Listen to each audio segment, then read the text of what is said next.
नमस्कार दोस्तों, स्वागत है आपका हमारे इकोनॉमिक्स के चैनल पे। आज हम सॉल्यूशन करेंगे MPPSC assistant professor economics paper जो संडे 4 अगस्त को हुआ था। पेपर का लेवल मॉडरेट है, कुछ क्वेश्चंस बहुत इजी हैं, वन लाइनर है, कुछ वन लाइनर डिफ़िकल्ट भी हैं। एमपी की इकोनॉमी के क्वेश्चंस टफ भी हैं थोड़े। आपको एक सावधानी या वार्निंग पहले मैं दे देता हूँ कि 100% एक्यूरेसी की गारंटी नहीं ले सकते हम, और शायद बोर्ड भी आंसर की जारी करेगा उसमें 100% एक्यूरेसी नहीं होगी। तो आप उम्मीद कर सकते हैं 90 टू 95% एक्यूरेट आंसर्स हमारे मिले। अगर आपको किसी भी आंसर में कोई भी प्रॉब्लम लगती है तो आप ज़रूर कमेंट करके बताएं। नेक्स्ट वीडियो में हम उसको इंक्लूड करेंगे। और ये पर्टिकुलर वीडियो में केवल 150 क्वेश्चन जो पेपर में आए थे उसमें से शुरू के 100 क्वेश्चन हम सॉल्यूशन करेंगे, क्योंकि वीडियो बहुत लंबा हो रहा है। बाकी के 50 क्वेश्चन नेक्स्ट वीडियो में सोल्व कर देंगे। और अगर आप एक्सप्लेनेशन में इंटरेस्टेड नहीं हैं तो आप स्किप करके देख सकते हैं जल्दी जल्दी। और अगर आपको ये पीडीएफ चाहिए तो आप Chaudhary economics Telegram channel join कर सकते हैं। आप डायरेक्ट जाके सर्च कीजिए चौधरी इकोनॉमिक्स, जो इस चैनल का नाम है वही सर्च कीजिए टेलीग्राम में बिना स्पेस के। और मैं लिंक भी डाल दूंगा डिस्क्रिप्शन में या कमेंट बॉक्स में कि भाई ये वाला टेलीग्राम चैनल से आप पीडीएफ ले सकते हैं। एंड इस टाइप का रफ सा वीडियो बनाने में भी बहुत ज़्यादा मेहनत लगती है, तो प्लीज़ थोड़ा सपोर्ट करें चैनल को मोटिवेट करने के लिए। चलिए शुरू करते हैं। हाँ, तो जो रेड से जो टिक लगा रखा है वो हमारा आंसर होगा। जैसा आप देख सकते हैं रेड से जो मैंने पहले से टिक लगा रखा है। सो जल्दी जल्दी हम डिस्कस करते हुए चलते हैं। जैसे फ्लेमिंग मॉडल है, उसमें फ़िक्स एक्सचेंज रेट होता है तो क्या इफ़ेक्टिव नहीं होती है। तो फिक्स्ड एक्सचेंज रेट में जैसा आपने को ट्रायोलॉजी इनकी पता है, मंडल फ्लेमिंग की, कि फिक्स एक्सचेंज रेट में मॉनेटरी पॉलिसी इनफेक्टिव रहती है और फ्लेक्सिबल एक्सचेंज रेट में फिस्कल पॉलिसी इनफेक्टिव रहती है, given that free capital movement है। तो ए ऑप्शन हो जाएगा। दूसरे में आईएसएलएम किसने दिया था? तो हिक्स हैंसन ने दिया था। केन्स की बातों को उन्होंने एक्सप्लेन किया था आईएसएलएम से, तो मेरे अकॉर्डिंग डी ऑप्शन हो जाएगा। देखो बहुत सारे क्वेश्चन ऐसे हो सकते हैं, 5-6 क्वेश्चन ऐसे हो सकते हैं जिसमें आपका मत डिफरेंट हो, जो मैंने आंसर दिया उससे आपका आंसर अलग हो। तो आप उसको कमेंट करके ज़रूर बताएं। नेक्स्ट वीडियो में हम और ज़्यादा रिसर्च करके और रिफाइन करके आंसर लाएंगे आपके सामने। फिर फर्स्ट 5 ईयर प्लान में तीसरा क्वेश्चन है, the first 5 year plan of India was based on which of the following principle. So आपको पता है कि फर्स्ट 5 ईयर प्लान था वो था हेरोडोमर मॉडल पे 1951 से 1956। और सेकंड जो था वो था मेलानोबिस, जो अपना था मेलानोबिस मॉडल इन्वेस्टमेंट प्रायोरिटी, जिसमें थी, तो इसमें सी हो जाएगा। फोर्थ में चलते हैं, फोर्थ सेक्टर वापस आ गया मेलानोबिस का। फोर्थ सेक्टर में कौन कौन से सेक्टर हैं? तो इसमें कैपिटल सेक्टर आता है और कंज्यूमर सेक्टर को इसने 3 पार्ट में डिवाइड कर रहा है, और ये बी ऑप्शन हो जाएगा इसमें भी। फिर आते हैं 5 में, determinants of supply of money. So the behaviour of the central bank, supply of money का डिटर्मिनेंट जो होते हैं, बिहेवियर ऑफ सेंट्रल बैंक क्या बिहेव कर रही है, कॉमर्शियल बैंक क्या बिहेव कर रहे हैं और जनरल पब्लिक क्या बिहेव कर रही है, इस पर डिपेंड होती है सप्लाई ऑफ मनी। तो मेरे को लगता है कि effect of credit money, velocity of money, cash reserve, सब पे ही डिपेंड करनी चाहिए। Which one is known as aggregate monetary reserve, जो M3 को बोलते हैं। मोस्ट कॉमन मनी सप्लाई का M3 मानते हैं। फिर 7th में चलते हैं, विच of the following indicates the state of deflation. तो इसमें बी हो जाएगा, when production is decreasing and monetary income remains the same. इसमें भी अगर आपको कुछ अलग लगता है तो ज़रूर कमेंट करके बताएं कि क्या हो सकता है। हमने रिसर्च की है अपने लेवल पे, लेकिन फिर भी अगर आपको डाउट आता है तो हम और ज़्यादा बुक्स से सर्च करके आपको और ज़्यादा सॉलिड आंसर देंगे। 8th, which sector contributed highest. So इसका आ जाएगा मैन्युफैक्चरिंग। ये इकोनॉमिक सर्वे 2021-22 का है, इंडस्ट्री चैप्टर जो है उससे लिया गया है। देखिए इकोनॉमिक सर्वे एक प्रीवियस ईयर का आपको हमेशा पूरा कंप्लीट पढ़ के जाना होता है, और एक प्रीवियस टू प्रीवियस ईयर का थोड़ा थोड़ा ऊपर से देख के जाना होता है। तो जो पिछला इकोनॉमिक सर्वे उसको पूरा पढ़ेंगे तो डायरेक्ट जनरली क्वेश्चन पूछे जाते हैं। जितने चैप्टर होते हैं 4-5, हर एक सेक्टर वाइज चैप्टर होते हैं। एक इम्पोर्ट एक्सपोर्ट वाला होता है। तो इनका इंट्रोडक्शन जो होता है ना, उसमें से direct word to word question उठ के आते हैं, तो वो वाले पढ़ने होते हैं। ठीक है, 8 में बी हो जाएगा मैन्युफैक्चरिंग। 9th में which one is the medium term objective of national population policy. So इसका 2010 वाला है और एंड टर्म है इसका 2047 वाला सी। सो इसमें बी ऑप्शन हो जाएगा। 10वें में चलते हैं। मार्जिनल यूटिलिटी कैसे निकालते हैं, तो इसका डेरिवेटिव करते हैं टी यू का एक्स के सापेक्ष। तो एक्स स्क्वायर का 2x हो जाएगा, 2x को 5 से गुणा करेंगे तो 10x, और 10x का 10 हो जाएगा, और 2 कांस्टेंट है उसका 0 हो जाएगा। एकदम सिंपल है। हाउ मैनी डिस्ट्रिक्ट मध्य प्रदेश, तो इसके 15 डिस्ट्रिक्ट आ जाएंगे 11वें में। स्कीम ऑफ मध्य प्रदेश, इसमें जो है प्रोनाउंसिएशन क्या होगा इसका पता नहीं। प्रोनाउंसिएशन टंट्या मामा है या तांत्या मामा है। Tantya Mama economic welfare scheme हो जाएगा। 13 का है according to economic survey what percent decline was recording unemployment. So ये अनएम्प्लॉयमेंट के क्वेश्चन आते हैं जनरली। तो एक इम्पोर्टेंट क्वेश्चन हो जाता है ये, नेट में भी पूछा जा सकता है। C, what is not a flagship program of the department of rural development. So ये मनरेगा, PMGSY, PMAY सब रूरल डेवलपमेंट डिपार्टमेंट के हैं। आयुष्मान भारत जो है वो इसका नहीं है। ये नेशनल हेल्थ अथॉरिटी NHA के अंडर आता है आयुष्मान भारत। 15 का चलते हैं। इकोनॉमिक सर्वे में इंडिया का कौन सी लार्जेस्ट इकोनॉमी बन गई, 5th लार्जेस्ट बन गई, और 3rd लार्जेस्ट है by purchasing power parity. So यहाँ पे 5th लार्जेस्ट हो जाएगा। The degree of success of selective credit control depends upon all of the above. The extent of effective credit restriction, the availability of non bank credit, the degree of shortfall in supply in relation to normal demand. इसमें मेरे according सारे हो जाएंगे। और credit control का मतलब ये होता है कि हम एक स्पेसिफिक सेक्टर में ज़्यादा क्रेडिट दे रहे हैं, ज़्यादा लोन दे रहे हैं और बाकियों में नहीं दे रहे। तो हम चाहते हैं कि इकोनॉमिक एक्टिविटी किसी एक कमज़ोर सेक्टर में बढ़े। जैसे RBI बोलती है कि MSME को प्रायोरिटी सेक्टर के अंदर रखना है। प्रायोरिटी सेक्टर लेंडिंग एक एग्जाम्पल है क्रेडिट कंट्रोल का। सो इसमें डी हो जाएगा। 17 में imitation gap theory was propounded by. So ये है कि जो सबसे पहले आएगा, जो सबसे पहले इनोवेशन करेगा और उसको एडवांटेज मिलेगा, वो एक मोनोपोली की तरह बिहेव करेगा। उसको इमिटेशन गैप बोलते हैं। जब तक लोग कॉपी करेंगे तब तक उस वो एक मोनोपोली की तरह बिहेव करेगा। तो ये एक इमिटेशन गैप थ्योरी है, जो डी ऑप्शन हो जाएगा। MV पोस्टनर। 18 में चलते हैं। According to home equality means proportional taxation. तो ये मैंने सर्च किया था 2-3 बुक्स में, गूगल पे भी, पर मेरे को मिला नहीं। तो 18 का आप बताइए, आप क्या करके आए हो। तो अभी के लिए मैं छोड़ रहा हूँ। 2-3 क्वेश्चन ऐसे हैं जो अभी मैं छोड़ रहा हूँ, नेक्स्ट वीडियो में देखेंगे इनको। 19 का the guiding principles of GST। So GST का जो सिलेबस में है, तो उसका बेसिक क्वेश्चन आया हुआ है पहला वाला कि 2016 में कौन से अमेंडमेंट पे गाइडिंग प्रिंसिपल है इसका। तो इसमें ए हो जाएगा। What is the primary consumption assumption about knowledge in Romer's in endogenous growth model. So ये हो जाएगा knowledge is side product of investment. So ये डायरेक्ट आप इग्नू का नोट्स जनरली आप पढ़ते हो, कोई भी टॉपिक वाइज आप सिलेबस प्रिंट आउट निकलवा के रखते हो, और उसमें हर एक जो वर्ड लिखा होता है सिलेबस में उसको आप अपने नोट्स में देखते हो। अगर आपके पास नोट्स नहीं है, आपने कहीं से भी कोर्स लिया हो, ऑनलाइन लिया हो, आप बुक से पढ़ रहे हैं, अगर आपके पास नहीं है, आप सर्च करते हो, तो आप इग्नू के नोट्स सर्च करोगे तो वो एक स्टैंडर्ड नोट्स हैं और वहाँ से भी direct question word to word उठ के आते हैं। तो ये इग्नू के नोट्स में से डायरेक्ट मिल जाएगा आपको। 21 के में चलते हैं। The definition of wantlessness in the economics is given by JK Mehta. Labor intensive techniques of the production are those in which the large amount of labor is required with given amount of capital। अब ये ऐसा question है कि शायद ही ये इतना statement किसी को याद होगा, तो इसको हम बोलेंगे कि ये लेंथी नहीं है, लेकिन ये हार्ड क्वेश्चन के अंतर्गत आएगा ये।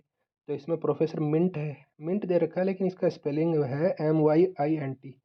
तो ये एक आई खा गए हैं बीच में। फिर चलते हैं 23 में। तो in which condition it is beneficial to continue the project in cost benefit analysis. तो अगर बेनिफिट बी है और सी कॉस्ट है, तो बेनिफिट थोड़ा बहुत ज़्यादा होगा, बी ग्रेटर देन सी होगा, तभी बेनिफिशियल होगा, तो ए ऑप्शन हो जाएगा इसमें। Who said that inflation is always and everywhere A monetary phenomena. तो ये एकदम सिंपल, बहुत ज़्यादा फेमस चीज़ है। तो ये अपने मिल्टन फ्रीडमैन जो मोनेटरिस्ट हैं, ये बॉम्बे में आए थे 1963 में, और तब इन्होंने कहा था। और इसका मतलब ये है कि persistent that money loses its purchasing power and therefore is a monetary phenomena, that it is and can be produced only by more rapid increase in the quantity of money and then in output। हाँ, कुछ तो मतलब है इसका। आगे चलते हैं। As पर the 2022 report of UNDP MPI, how many are multidimensionally poor in India. 16.4 हो जाएगा इसका direct. Based on constant price what was the estimated primary sector growth. तो प्राइमरी सेक्टर एग्रीकल्चर की बात हो रही है, इसमें ए आ जाएगा 26 में। According to the estimates for the year 2021-22 the contribution of mining and quarrying sector in the economy हो जाएगा 3.18। ये इंट्रो में से आया हुआ है, जो इकोनॉमिक सर्वे ऑफ एमपीपीएस ये है मध्य प्रदेश का, उसके इंट्रो से डायरेक्ट क्वेश्चन उठ के आया हुआ है। अब आएगा पीपीपी। सो पीपीपी के दो क्वेश्चन आए हैं। पहला है कि किसने दिया, और फिर एंड में पूछेगा कि किस टाइम में दिया, ईयर भी पूछेगा। तो अभी आया है, ये वाला आया है कि किसने दिया। तो देखो, अब बोल नहीं सकते कि ये टफ है, क्योंकि पीपीपी अगर आप पढ़ते हो तो पहले दो क्वेश्चन यही बनते हैं कि किसने कब दिया, तो वो दोनों पूछ लिए हैं। सो कासल आएगा इसमें, A option. The wage goods strategy of development formulated by C N Vakil and P R Brahmananda is an extension of. अब इसको बहुत सर्च किया, ये उससे रिलेटेड है जो अपना महलानोबिस था, उसने heavy industry strategy of development दिया था, सेकंड 5 ईयर प्लान में इसका यूज किया था। ये नेहरू जी का बहुत अच्छा दोस्त था महलानोबिस।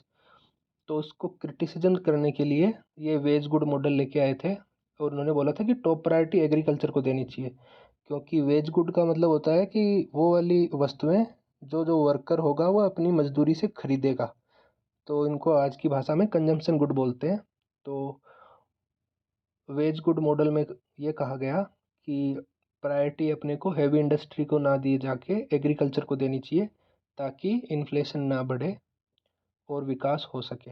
तो मेरे अकॉर्डिंग ये कैल्डोरियन थेसिस का एक्सटेंशन है, जबकि काफ़ी सर्च किया, जहाँ तक मेरे को लगता है बी ऑप्शन होगा इसमें। Who has given the theory of trusteeship. So trusteeship की थ्योरी दी थी महात्मा गांधी ने। महात्मा गांधी के भी दो क्वेश्चन आए हैं, एक ये वाला है। तो ट्रस्टीशिप का मतलब ये होता है कि अमीरों को थोड़ा ट्रस्ट खोल के और दूसरों लोगों को, गरीबों की या इन जनरल लोगों की सेवा करनी चाहिए, जो महात्मा गांधी मानते थे। फिर चलते हैं 31 में। Who is the chairman of 16th finance commission of India. So इसका हो जाएगा अरविंद पानागरी। और ये आरपीएससी में भी पूछा गया था। आरपीएससी का असिस्टेंट प्रोफेसर जो एग्ज़ाम हुआ था, उसमें शायद ड्यूरेशन पूछी थी। तो ये 2021 से 2026 तक है 15th फाइनेंस कमीशन। और 16th वाला के चेयरमैन है Arvind Panagariya. During the period of 2018-19 to 2022-23 which tax generated the highest revenue in Madhya Pradesh. So इसका अगर आप देखेंगे चार्ट, तो एसजीएसटी जो है उसका सबसे ज़्यादा है। What is the source of income in of state government. तो तीनों ही है स्टेट गवर्नमेंट की income, property tax, land revenue and professional tax. ये तीनों टैक्स ही स्टेट गवर्नमेंट लेती है। फिर 34 में आ जाते हैं। Which one of the following is a part of capital market. So एक कॉल मनी मार्केट, इसमें तो मनी पहले से लिखा हुआ है। फिर ट्रेजरी बिल्स भी मनी मार्केट में होता है, कॉमर्शियल बिल्स, दोनों बिल्स लिखे हुए, तो स्टॉक मार्केट। ये सिंपल क्वेश्चन हो जाएगा कि कैपिटल मार्केट के अंदर स्टॉक मार्केट आता है। What is the base year. So base year हो जाएगा इसमें 2007-8। Which are the variables in multiple linear regression model. अब मल्टीपल लीनियर रिग्रेशन मॉडल देख के डरना नहीं है, बहुत ही सिंपल क्वेश्चन पूछा है कि भाई एक डिपेंडेंट वेरिएबल होता है वाई, और इंडिपेंडेंट होते हैं एक से ज़्यादा, तभी इसको बोलते हैं मल्टीपल। डायरेक्ट क्वेश्चन पूछा है, सी हो गया इसमें। फिर under the classical multiple linear regression in matrix notation what is the correct formula for coefficient of determination of R square. हाँ, ये ज़रूर थोड़ा टफ क्वेश्चन है। तो इसका जो फॉर्मूला होता है आर स्क्वायर का होता है explained sum of square divided by total sum of square, और उसका मैट्रिक्स फॉर्म में करेंगे तो इसका ए ऑप्शन करेक्ट हो जाएगा। फिर आते हैं 38 में, इनको मैच करने हैं भाई, वन डिस्ट्रिक्ट वन प्रोडक्ट। अगर सारे डिस्ट्रिक्ट और सारे प्रोडक्ट आप याद करके आए हो, एक दो याद करके आए हो तो भी आप मैच कर सकते हो। तो ये मोरिना जो है 38 में, मोरिना का जो है वो मस्टर्ड है, तो मोरिना का कुछ है नहीं, तो तीसरा कहीं भी मैच होगा नहीं, बाकी दो मैच हो गए, तो ए ऑप्शन हो जाएगा इसमें। विच सेक्टर डज द दवरने scheme primarily link with the livelihood of scheduled tribe? So ये हेल्थ केयर का है 39 में। तो ये स्कीम थी आयुर्वेदा को प्रमोट करने के लिए, तो हेल्थ केयर से रिलेटेड है। Game theory is use to solve which markets problem? जैसे हम बोलते हैं कि सपने, सब गेमनेस इक्विलिब्रियम होता है, कोरनोट में ये होता है, तो ये सब ओलिगोपोलिस्टिक मार्केट के अंदर हैं, कोरनोट वगैरह। अब आते हैं 41 में, which economist has written the sales maximization model? तो ये बोमल साहब ने लिखा था। Dumping is price discrimination between two markets, ये बोला था वाइनर ने।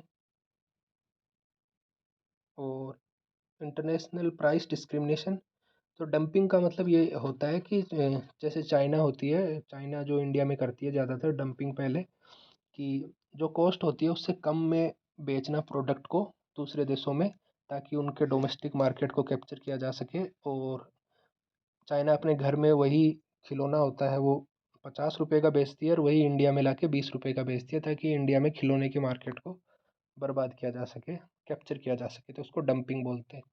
तो ये वाइनर साहब ने बोला था। दो क्वेश्चन आगे लगातार वाइनर साहब के, the real cost terms of trade has been developed by Viner.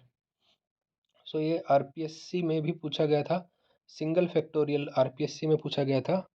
So Taussig ने बार्टर दिया था, डोरेंस ने इनकम टर्म्स ऑफ ट्रेड दिया था। तो टर्म्स ऑफ ट्रेड ये चार पांच हैं, और इनके तीन चार सामने जो इकोनॉमिस्ट हैं जिन्होंने दिया था, तो इनका एक क्वेश्चन आ ही जाता है इसका।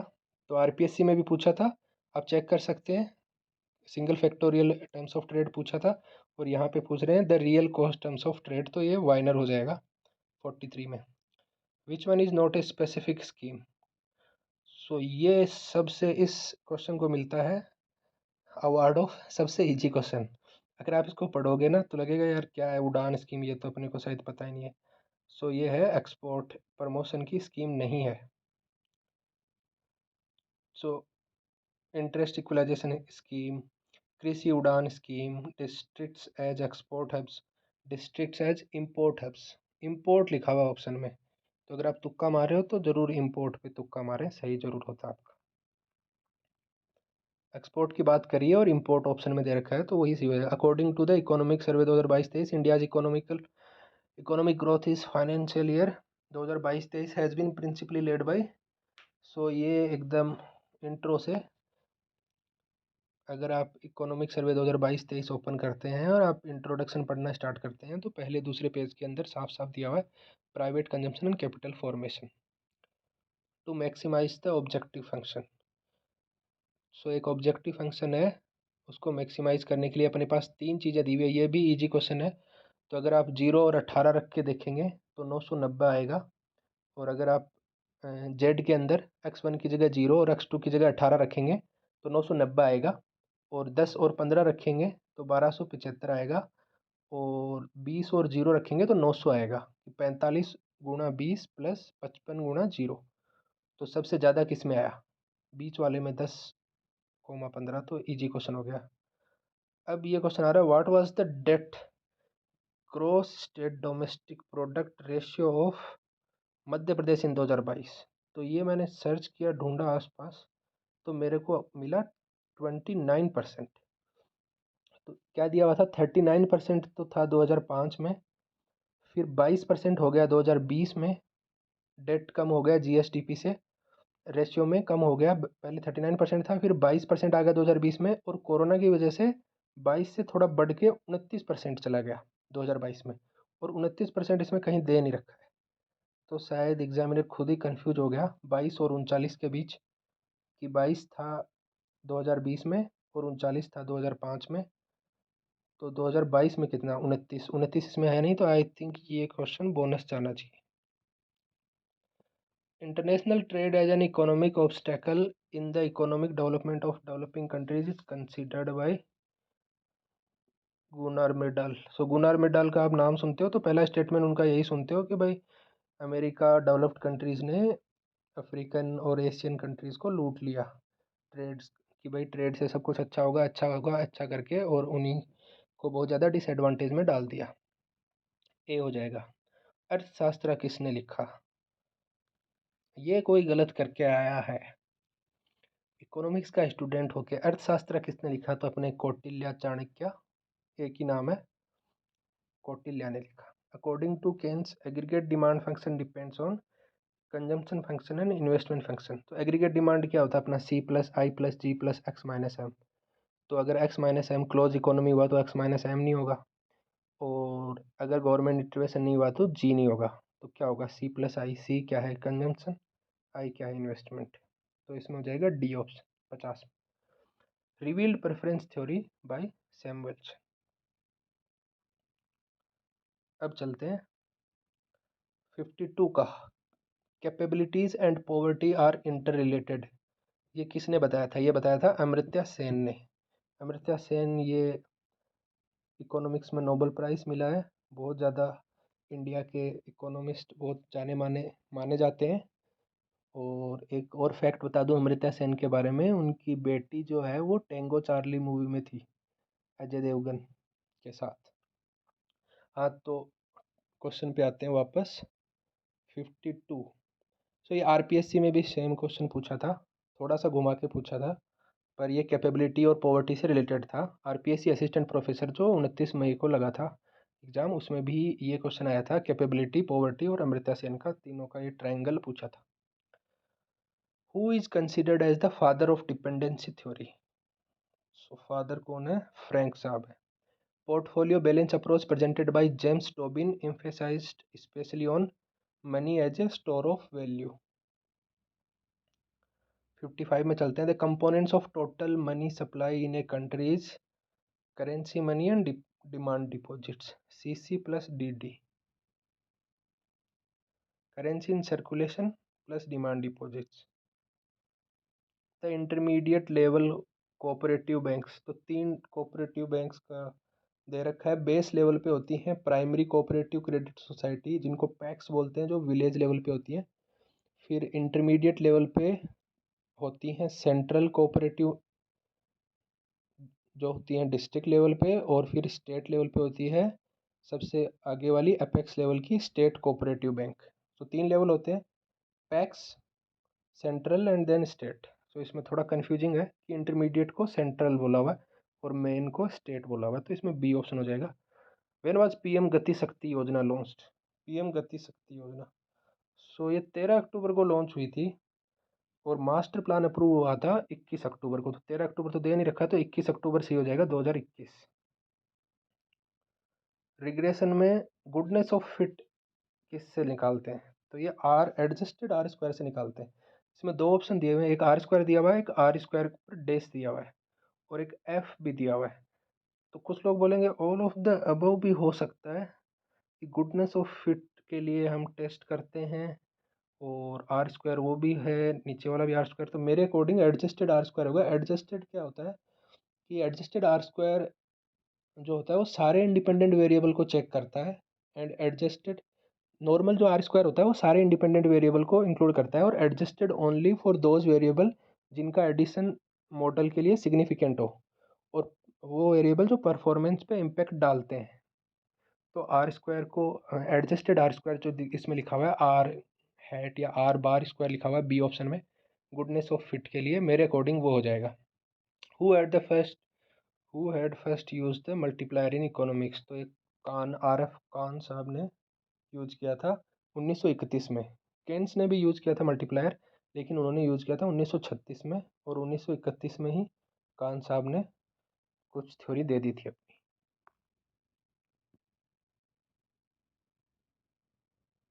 60 में चलते हैं। The main cause of regional inequality according to Gunnar Myrdal is strong backwash effect and weak spread effect. ठीक है,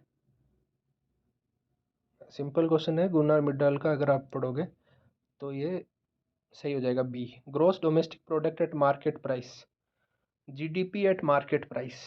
सो बहुत सारे लोग याद करते हैं, रटते हैं, तो उनका भी सही हो जाएगा, लेकिन अगर आप समझने की कोशिश करो तो इसमें बी ऑप्शन क्यों होगा? GTP eight factor cost. Factor cost का मतलब होता है कि आपने कोई सामान बनाया, आप कुछ प्रोड्यूस कर रहे हैं, तो आपकी कितनी मजदूरी लगी, कितनी मशीनें लगी, कितना रेंट लगा, वो हो गई जीडीपी एट फैक्टर कॉस्ट, कि आपने लागत कितनी आई।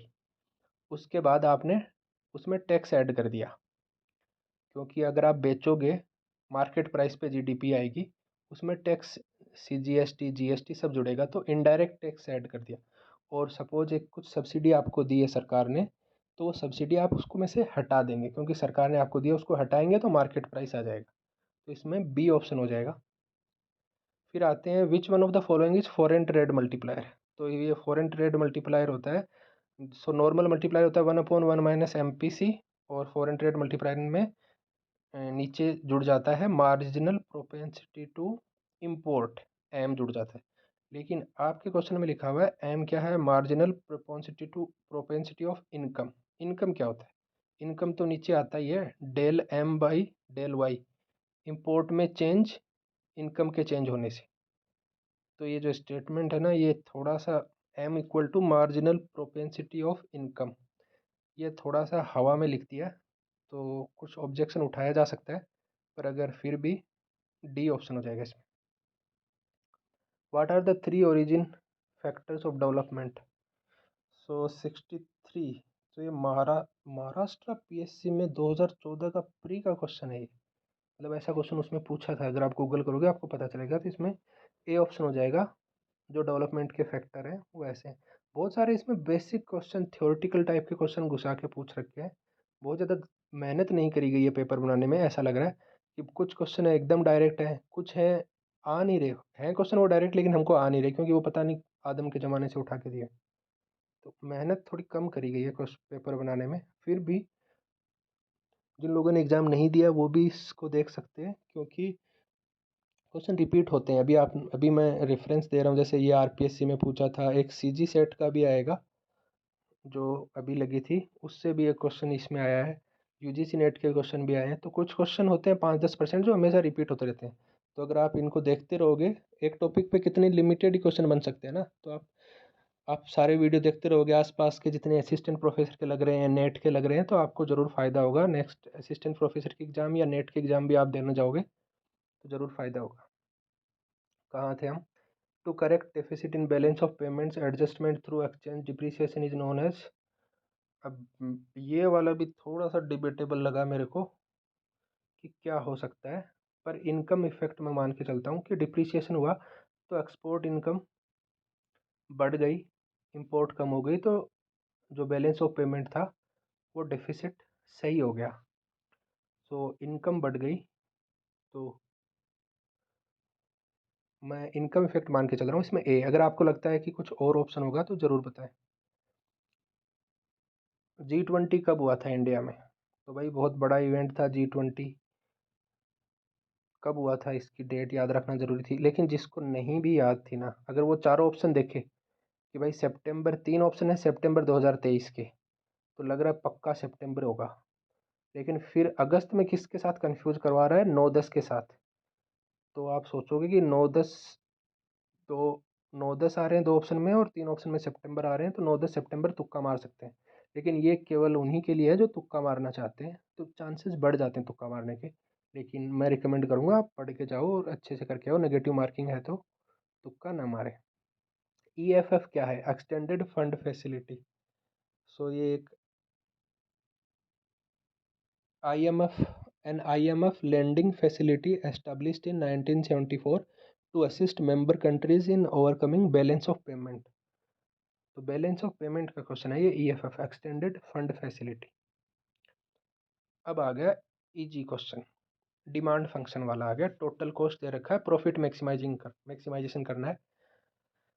पहले अपन निकाल देंगे टोटल रेवेन्यू, पी को एक्स से मल्टीप्लाई करेंगे तो वो आएगा एक्स क्यूब प्लस 43x। फिर हम निकालेंगे marginal revenue equal to marginal cost, उसका एक्स के सापेक्ष अवकलन करेंगे। तो टोटल रेवेन्यू का अवकलन करेंगे, एक्स क्यूब प्लस 43x है, इसका आ जाएगा 3x स्क्वायर प्लस 43। इसको इक्वल करेंगे, टोटल कॉस्ट का करेंगे एक्स के सापेक्ष तो 30x माइनस 20 आ जाएगा। तो कुल काट पीट के अपने पास दो वैल्यू आएंगी एक्स की, 3 और 7। 7 इसमें है नहीं, 3 हो जाएगा। और अगर दोनों ऑप्शन में होते तो अपने को एम आर एम सी का कि एम सी कम होना चाहिए, स्लोप का हम लगाते, या प्रॉफिट हम देख सकते थे किस में ज़्यादा है। प्रॉफिट हो जाएगा total revenue minus total cost. इसमें अभी ए ऑप्शन हो जाएगा। फिर आ गया कंज्यूमर सरप्लस का ये क्वेश्चन, बड़ा घूम रहा है। 68 का ये यूजीसी नेट 2022 का क्वेश्चन है, जो डायरेक्ट टपका है यहाँ पे। उससे पहले छत्तीसगढ़ सेट का जो मैंने जस्ट आप इस चैनल पे जाके पुराना वाला वीडियो देखोगे, वो छत्तीसगढ़ सेट का मैंने सॉल्यूशन करवाया हुआ, उसमें भी ये सेम क्वेश्चन टपका, कुछ भी चेंज नहीं है। तो मैं तो ये कहता हूँ कि इंटीग्रेशन भूल जाओ, इसको याद कर लो, ये 2-3 जगह आ चुका है। 27 हो जाएगा। तो सिंपल कंज्यूमर सरप्लस जैसे निकालते हैं अपन, डेफिनेट इंटीग्रल करते हैं, उससे ये हो जाएगा 0 से 3 लिमिट लगा के 27 यूनिट आएगा। अगर आपको लगता है कि मेरे को सॉल्यूशन करवाना है, आपको सॉल्यूशन चाहिए इसका, तो कमेंट में बता दें, मैं अगले वीडियो में इसका सॉल्यूशन भी लेके आ जाऊँ। 69 which sector of Madhya Pradesh. अब मध्य प्रदेश के दो क्वेश्चन ऐसे आए हैं कि गूगल बाबा ने हाथ खड़े कर दिए सब जगह से। तो जितना टाइम था, लिमिटेड टाइम, काफ़ी सर्च करने की कोशिश करिए, दोनों मध्य प्रदेश वाले कहीं नहीं मिले।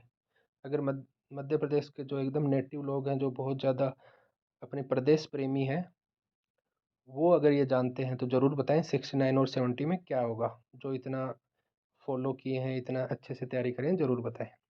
जल्दी जल्दी चलते हैं, 71 में चलते हैं। इकोनॉमिक सर्वे में इंडिया के फार्मास्यूटिकल की रैंक क्या थी? 3rd थी।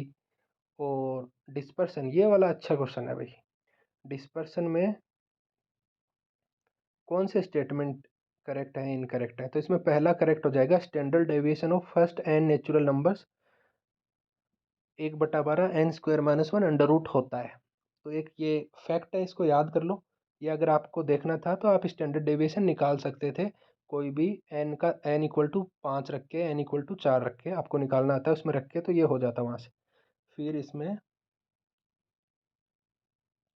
2/3 होता है, इसमें 3/2। इसमें सेकंड ऑप्शन में क्वार्टल डेविएशन जो लिखा रखा है वो 3/2 दिखा रखा है, ये 2/3 होता है, ये सेकंड ऑप्शन गलत हो जाएगा। और mean deviation equal to 4/5 standard deviation, ये होता है सिमेट्रिक डिस्ट्रीब्यूशन के लिए। तो यहाँ सिमेट्रिक लिखा हुआ नहीं है, पर हम मान सकते हैं इसको कि भाई सिमेट्रिक इम्प्लाई कर रहा होगा। ये यूजीसी नेट 2019 दिसंबर कॉमर्स कॉमर्स में आया था ये वाला क्वेश्चन, कि mean deviation equal to 4/5 standard deviation for symmetric distribution. तो इसमें पहला तीसरा सही हो जाएगा, और चौथा भी गलत हो जाएगा, क्योंकि कोफिशिएंट ऑफ स्टैंडर्ड डेविएशन ये नहीं होता है। तो 1 और 3 सही हो जाएगा, B option. According to Brihaspati the most important purushartha. अब देखो, बृहस्पति का तो मेरे को पता नहीं था, पर मोस्ट इम्पोर्टेंट पुरुषार्थ मेरे अकॉर्डिंग धर्म ही होता है, तो मैंने धर्म कर दिया। हो सकता है इकोनॉमिक्स में पूछा हो तो अर्थ है इसका आंसर, तो बताना 73 में अर्थ तो नहीं है। The marginal productivity theory of distribution was not explained. तो रिकार्डो साहब ने नहीं दी थी मेरे अकॉर्डिंग, 74 में रिकार्डो साहब हो जाएगा, क्योंकि उनकी जो थी वो मार्जिनल और सरप्लस दो प्रिंसिपल दे रहे थे वो। सो थोड़ा सा कन्फ्यूज हूँ मैं इसमें, तो मैंने रिकार्डो किया है। अगर आपको लगता है कुछ और है, या आपके पास कोई सोर्स है, तो ज़रूर बताएं। What significant change occurs in the third phase of Ranis Fei model. ये रेनिस फाई मॉडल का एक क्वेश्चन पक्का आ ही जाता है, बड़ा ये एग्जामिनर के लिए पसंदीदा सवाल है ये। सो फर्स्ट स्टेज में क्या होता है, एम पी पी जीरो होता है, मार्जिनल प्रोडक्टिविटी जो लेबर की होती है वो जीरो होती है, यानी डिस्गाइज्ड अनएम्प्लॉयमेंट पाया जाता है एग्रीकल्चर में। सेकंड स्टेज में क्या होता है, थोड़े थोड़े एग्रीकल्चर से इंडस्ट्री में जाने लगते हैं लेबर, जो डिस्गाइज्ड वाले ना उनको। तो धीरे धीरे क्या होती है, जो उनको वेज रेट दी जाती है एग्रीकल्चर में, वो institutional wage greater than marginal productivity हो जाती है। और फिर थर्ड स्टेज में वेज के बराबर वो मार्जिनल प्रोडक्टिविटी देने लगते हैं, तो सरप्लस लेबर एग्जॉस्ट हो जाती है जो एक्स्ट्रा एग्रीकल्चर में काम कर रही थी, और कॉमर्शलाइज हो जाता है। बी ऑप्शन हो जाएगा इसमें। Which concept does Arrow's theory of learning by doing. अब ये लर्निंग बाय डूइंग है एरो का, सो डायरेक्ट ये लाइन सी की आपको मिलेगी इग्नू नोट्स में कि practice self reflection and minor innovation. और आप जनरल नॉलेज से भी कर सकते हैं कि भाई लर्निंग बाय डूइंग मतलब सेल्फ परफेक्शन ही करना है, खुद ही सीखना है कर करके। बाबा रामदेव भी कहते हैं ना करने से होगा, करने से होगा वाला क्वेश्चन आ गया है।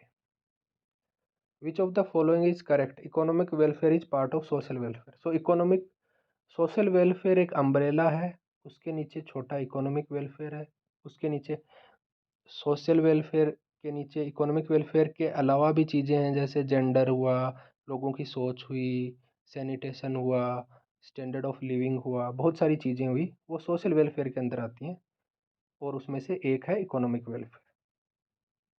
ICOR incremental capital,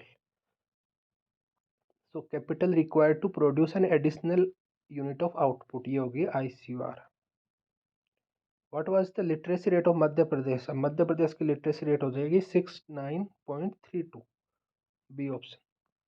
what was the mortality rate in Madhya Pradesh, तो ये आसपास ढूंढा बहुत ज़्यादा, तो मोर्टिलिटी रेट, ये इन्फेंट मोर्टिलिटी नहीं पूछी गई है क्योंकि वो तो बहुत ज़्यादा होगी, 50-40 के आसपास होगी पर हज़ार में। पर ये जो नॉर्मल मृत्यु दर है ना, ये 6.5 पर 1000 मिली मेरे को गूगल पे। आप बताओ सही है कि नहीं, मेरे अकॉर्डिंग बी हो जाएगा 80 में। 81 में विच component depends mainly on multiplier size. अब ये थोड़ा सा शेडी क्वेश्चन है कि यार क्या मल्टीप्लायर साइज, विच कंपोनेंट डिपेंड्स, कि कौन सा कंपोनेंट डिपेंड्स करता है मल्टीप्लायर के साइज पे, या पूछना ऐसे चाहिए था कि मल्टीप्लायर की साइज किस कंपोनेंट पे डिपेंड करती है, इसने उल्टा पूछ लिया। तो मेरे according marginal propensity to consume, MPC जो होती है 1/1 माइनस, मतलब 1 - 1/1 - MPC होती है, तो इसमें बी हो जाएगा, क्योंकि थोड़ा डाउट है मेरे को एक क्वेश्चन में कि कैसे पूछा गया है। The assumption of acceleration principle, so acceleration का मतलब होता है कि इसमें डी हो जाएगा, elastic supply of credit and capital. Elastic credit supply, easy access to financing, जब इंड्यूस्ड कंजम्पशन से इंड्यूस्ड इन्वेस्टमेंट मिले, जब इंड्यूस्ड कंजम्पशन इनकम बढ़ी, तो इससे अगर इंड्यूस्ड इन्वेस्टमेंट हो रहा है तो लोगों को इजीली एक्सेस होना चाहिए पैसे का, क्रेडिट सप्लाई का, कैपिटल का। तो ये एज्यूम करके चलते हैं हम कि भाई सब लोगों का इन्वेस्टमेंट इंड्यूस हो रहा है, मतलब लोग पैसा लगाना चाह रहे हैं, तो उनको बैंक लोन भी दे रही है। लोन नहीं देगी तो ये कोलैप्स कर जाएगा acceleration principle. Which among the following statement is appropriate in the case of Coase theorem. Coase theorem में क्या होता है, जीरो ट्रांजैक्शन कॉस्ट होती है। कुछ भी दो पार्टी हैं, एक एक का किसी ने, जो बोलते हैं ना जनरली कि सींव, राजस्थान में बोलते हैं सींव चुरा ली, एक ने इसकी सींव दबा ली, तो दोनों पार्टी आपस में बात करके सुलझा लेंगे, इकोनॉमिकली एफिशिएंट आउटकम निकल जाएगा। अगर बात करने में ज़्यादा पैसे नहीं लग रहे, ट्रांजैक्शन कॉस्ट कुछ भी नहीं है उनको। According to Hicks a technical change is termed as labour saving. Labour saving मतलब capital intensive, so raises the marginal product of capital relative to labour, कि MPL जो है, MPC जो है वो MPL से बेटर है। लेबर सेविंग मतलब कैपिटल आधिक्य। वांटलेसनेस, फिर से आ गया महात्मा गांधी का। Which economist gave the theory of wantlessness, so Mahatma Gandhi भी एक इकोनॉमिस्ट हो गए यहाँ पे, और वांटलेसनेस महात्मा गांधी ने दी थी। Which is the which of the following is a feature of public good. Public good का पहला क्वेश्चन क्या हो सकता है, non rival and non excludable, वही पूछ लिया है। मैं बोल रहा हूँ जो ज़्यादा मेहनत नहीं किया बनाने में, पहला क्वेश्चन ही पूछ लिया है। Who is considered the father of zero based budgeting. मेहनत तो नहीं की लेकिन ये टफ क्वेश्चन आ गया ना, जीरो बेस्ड बजटिंग जिसका नहीं पता वो तो गया ये, पीटर फायर। A, the purchasing power parity theory, so ये परचेजिंग पावर पेरिटी थ्योरी है कैसेट, PPP। PPP का आ गया 1920। क्वेश्चन 28 में पूछा था किसने दी थी, नहीं वो दूसरा है। Annual growth rate of per capita national income India की पूछी है, तो पर कैपिटा, ये ध्यान रखना, ये नॉर्मल जीडीपी नहीं पूछ रहा है, annual growth rate per capita. So ये पर कैपिटा जीएनआई या पर कैपिटा एनएनआई पूछ रहा है। तो ये हो गया 5.5%, बी ऑप्शन हो जाएगा इसमें। विच of the following is not done in the process of chi square testing. So chi square testing के प्रोसेसिंग में क्वेश्चन पढ़ के डरने का सा मन कर रहा है, लेकिन ए ऑप्शन पढ़ा कि अरिथमेटिक मीन निकालते, अरिथमेटिक मीन निकालते हैं क्या? आई डोंट थिंक निकालते होंगे। नल हाइपोथेसिस को एज्यूम करते हैं, हाइपोथेसिस टेस्टिंग करते हैं, कैलकुलेशन करते हैं काई स्क्वायर स्टैटिस्टिक की, बट अरिथमेटिक मीन तो नहीं निकालते हैं। Who determines the price in perfect competition. Firms are price takers और इंडस्ट्री मिल के डिसाइड करती है। Each agent is making one choice and sticking to it. अब ये क्वेश्चन आ गया 92। थोड़ा सा डाउट लग रहा है, पर मेरे अकॉर्डिंग प्योर स्ट्रेटजी हो जाएगी। प्योर और मिक्स्ड में डिफरेंस ये होता है कि जब प्रोबेबिलिटी इन्वॉल्व होती है तो वो मिक्स स्ट्रेटजी हो जाती है। कि मेरी है कि स्ट्रेटजी क्या है, मेरी ये स्ट्रेटजी है कि मैं लेफ़्ट जाऊँगा 40% 0.4, और मैं राइट जाऊँगा 60% 0.6। तो ये तो हो गई मिक्स स्ट्रेटजी। और प्योर स्ट्रेटजी हो गई कि भाई मैं तो गया लेफ्ट। तो each agent is making one choice and sticking to it, this is called pure strategy. मेरे अकॉर्डिंग ये हो जाएगा। डोमिनेंट स्ट्रेटजी में ये होता है कि सामने वाला, डोमिनेंट स्ट्रेटजी भी थोड़ा कंफ्यूज तो कर रही है मेरे को भी, कि सामने वाला यस बोले नो बोले, मेरी स्ट्रेटजी सेम है, लेकिन ईच एजेंट दिखा रखा है ना इसमें, एनी एजेंट नहीं दिखा रखा। दोनों ही एजेंट, जितने भी एजेंट हैं वो सारे ही एक चॉइस ले रहे हैं, तो ये प्योर स्ट्रेटजी के अंदर आ जाएगा। According to Pigou, the reason of adjustment in labour market, the change in wage rates, 93 का। इसमें भी मैं 100% श्योर नहीं हूँ, तो आप बताएं आपको क्या लगता है। Which among the following is relation to technology is correct. So ये काफ़ी इजी क्वेश्चन आ गया। Labour intensive technology is capital saving. So capital saving का मतलब हो जाएगा लेबर यूजिंग और लेबर इंटेंसिव, और ऊपर वाले दोनों उल्टे दे रखे हैं। सी ऑप्शन हो जाएगा। अगर आप केवल ऑप्शन पढ़ो ना, आपको पता चल जाएगा कि अगर ए होता तो बी भी होता, क्योंकि दोनों उल्टे दे रखे हैं। अगर सपोज ए सही होता, कैपिटल इंटेंसिव मतलब लेबर सेविंग, तो फिर लेबर इंटेंसिव और कैपिटल सेविंग हो जाएगा था ना। दो ऑप्शन करेक्ट कैसे होते हैं फिर? तो सी बचा एक। 94, the only objective of economic planning is to achieve the objective of economic equality. जो इस क्वेश्चन को ढूंढा है मैंने बहुत मुश्किल, तो इसमें जहाँ तक मेरा मानना है बी मिला है। इसमें EFM डर्बिन है। कहाँ तो बोला इसने पता नहीं, किसी किताब में होगा जरूर। B option. If the elasticity of demand is greater than the elasticity of supply, then the burden of the tax will be in higher proportion upon the sellers than the buyers.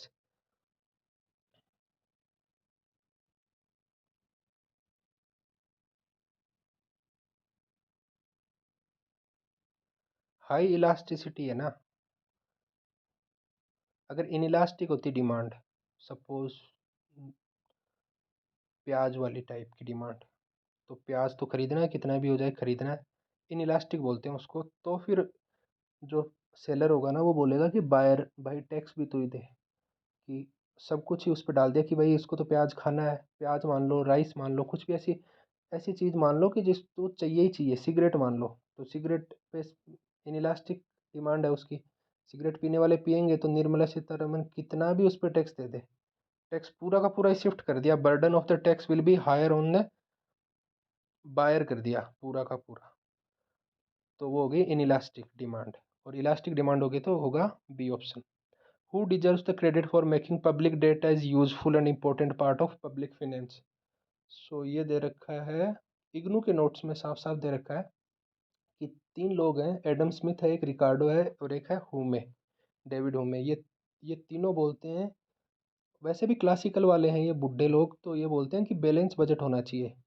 बोलते हैं ना कि जितने रजाई हो उतने ही पैर पसारने चाहिए, पैर पसारने चाहिए। और अभी केन्स आए, केन्स भाई साहब ने क्या बोला कि उधार लेके घी पियो, मौज करो। तो केन्स ने यही बोला कि पब्लिक डेट ज़रूरी है, ए ऑप्शन हो जाएगा। Central value which divides the series into two equal parts, इसको कोई गलत करके आया क्या? मीडियन। मीडियन में क्या करते हैं हम, सॉर्ट करके बीच वाला लेते हैं ना, तो वही हो गया median. Which crop area shows A decrease in last 5 years despite growing demand. अब ये MP मध्य प्रदेश वाला क्वेश्चन है, सर्च किया काफ़ी, पर इसमें 100% एक्यूरेट नहीं हो सकते, कहीं मिला नहीं मेरे को। मैंने देखा सीरियल्स का भी बढ़ रहा है, ऑयल सीड का भी बढ़ रहा है, पल्स का भी बढ़ रहा है, तीनों का इनका बढ़ रहा है, तो कम किसका हो रहा है? तो मुझे लग रहा है वेजिटेबल्स का कम हो रहा है। In the physical year 2022-23 contribution of primary sector in gross value added of Madhya Pradesh was 36.32%। तो ये 100वां क्वेश्चन अपना लास्ट क्वेश्चन हो गया। वीडियो काफ़ी लंबा हो गया, 45-46 मिनट का। अगर आप अभी भी यहाँ तक पहुँचे हुए हैं, तो आप मेरा चौधरी इकोनॉमिक्स नाम से टेलीग्राम चैनल है, वो लिंक मैं डाल दूंगा कमेंट में, वहाँ से ढूंढ लेना या सर्च कर लेना बिना स्पेस के, चौधरी इकोनॉमिक्स।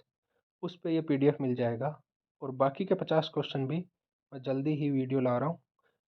एक्सप्लेनेशन देने की मैंने कोशिश करी है, सर्च करने की भी कोशिश करी है। बहुत सारे क्वेश्चन होते हैं जो आपको लगता है कि ये होगा, लेकिन उसका वो मिलना ज़रूरी है, सोर्स मिलना ज़रूरी है, कि चाहे इकोनॉमिक सर्वे में ढूंढ लिया, कोई वेबसाइट में ढूंढ लिया, कोई बुक में ढूंढ लिया, तो वो सोर्स ढूंढने में बहुत मेहनत लगती है। तो इस वीडियो में बनाने में भी काफ़ी टाइम लगा है, तो कृपया सब्सक्राइब करने की कोशिश करें, सपोर्ट करने की कोशिश करें। बाकी 50 क्वेश्चन भी जल्द ही लेके आएंगे। Thank you. Good bye.